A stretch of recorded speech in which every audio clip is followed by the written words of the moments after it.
59 grammes de bronze pour un diamètre de 5 cm, frappé pour la ville au troisième quart du XIXe siècle.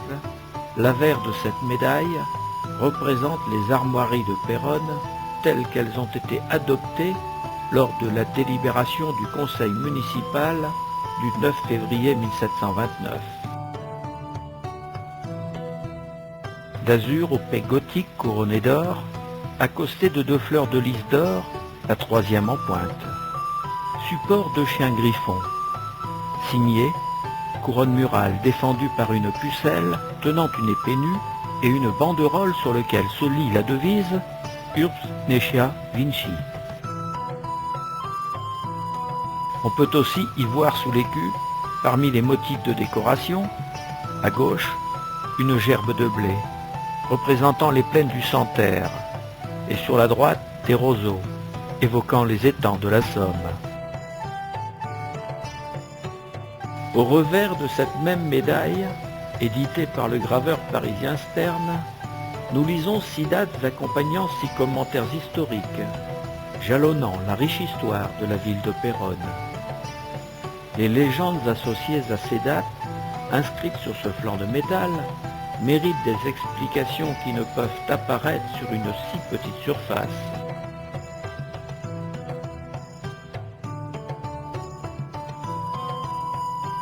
« 1190. Réunion de Péronne à la couronne de France. 1182. Élisabeth, fille aînée de feu Raoul Ier, comte de Vermandois, étant morte sans enfant, Philippe d'Alsace, comte de Flandre, se met en possession de toutes les propriétés de son épouse décédée. Cet héritage revient pourtant de droite à Éléonore, sœur cadette d'Élisabeth. Injustement dépossédée, Éléonore demande alors l'appui de Philippe Auguste, en lui promettant en échange le comté de Vermandois. Un accord est trouvé sur l'héritage, possession et usufruit du Vermandois, Saint-Quentin et Péronne, entre Éléonore, Philippe d'Alsace et Philippe Auguste. En 1184, par son testament, Éléonore, sans enfant, institue Philippe Auguste comme héritier universel du Vermandois. En 1190, avant que le roi ne parte pour la troisième croisade, elle consent à ce que celui-ci jouisse par anticipation de son héritage. Aux croisades, Philippe d'Alsace est tué au siège de Saint-Jean d'Acre. Sur place, Philippe Auguste l'apprend immédiatement et écrit du camp devant Saint-Jean d'Acre une lettre en latin datée de juin 1191, demandant aux habitants de Péronne de prêter serment en son nom et en celui de son fils, en les assurant de conserver leurs privilèges et coutumes. Les Péronnais prêtèrent serment au porteur de la missive.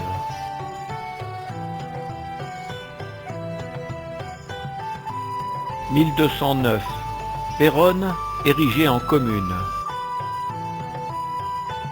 En 1209, Philippe II Auguste accorde et confirme la charte de commune de Péronne, avec institution de la justice et droit de seigneurie accordés aux mailleurs et échevins, tant dans la ville que dans la banlieue. Cette charte en latin, datant de 1209, confirmant les franchises communales de Péronne, est conservée aux Archives nationales, dans l'Armoire de fer, à Paris. La copie de Péronne a disparu lors de la Révolution française. 1245. Parlement par Saint-Louis. Le 24 septembre 1256, par l'édit de Péronne, Saint-Louis confirme son arbitrage prononcé en 1245 sur la succession du comté du Hainaut. Suite à une annulation de mariage, Marguerite de Flandre, aussi appelée de Constantinople, eut 4 fils de 2 lits différents. L'histoire ne dit pas si le verdict fut prononcé sous un chêne à Péronne, mais il tomba. Jean et Baudouin d'Avesnes, enfants du premier lit, auraient le Hainaut, tandis que Guillaume et Guy de Dampierre auraient la Flandre. 1320. États généraux par Philippe V. Second fils de Philippe IV le Bel, Philippe V, dit le Long en raison de sa grande taille, réunit 3 fois les États généraux, dont une fois à Péronne en 1320, où il vint lui-même pour confirmer sa légitimité. À la mort de Louis X, son frère, la reine était enceinte. La régence lui est donc confiée en attendant que ce fils posthume atteigne sa majorité. Mais l'enfant Jean Ier ne vivra que 5 jours.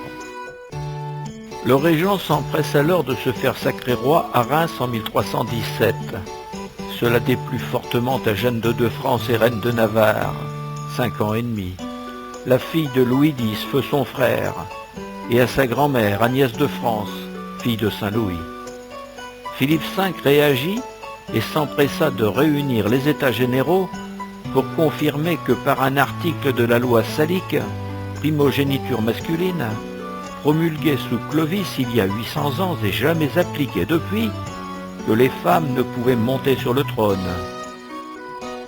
Finalement, Jeanne II renonce au trône de France, mais conserve celui de Navarre.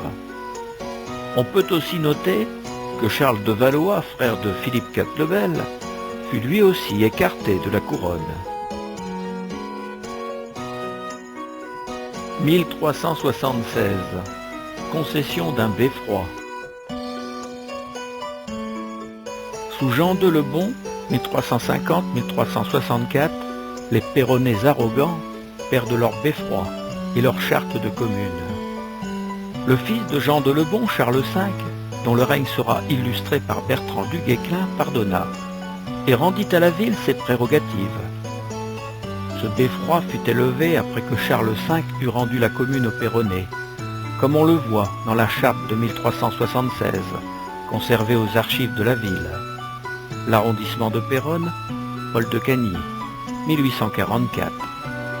Le nouveau beffroi de 26 mètres de haut sera érigé en 1395.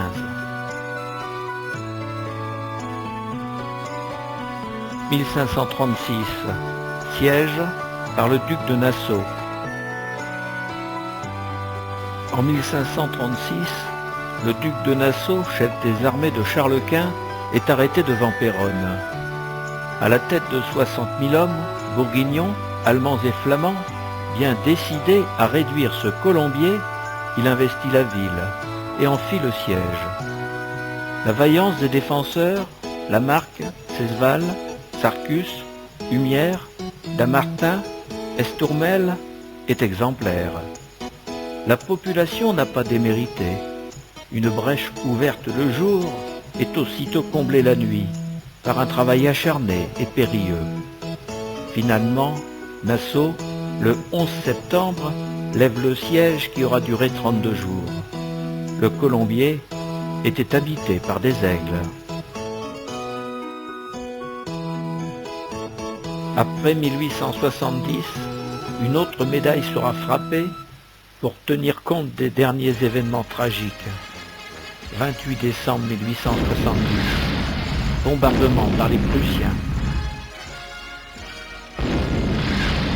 Selon Gustave Ramon, l'invasion en Picardie, siège de Péronne, 6 à 8 000 obus furent lancés sur la ville les 28 et 29 décembre 1870. La ville est en feu et déplore 91 morts, dont 42 civils. 104 maisons sont totalement anéanties et beaucoup d'autres touchées ou incendiées.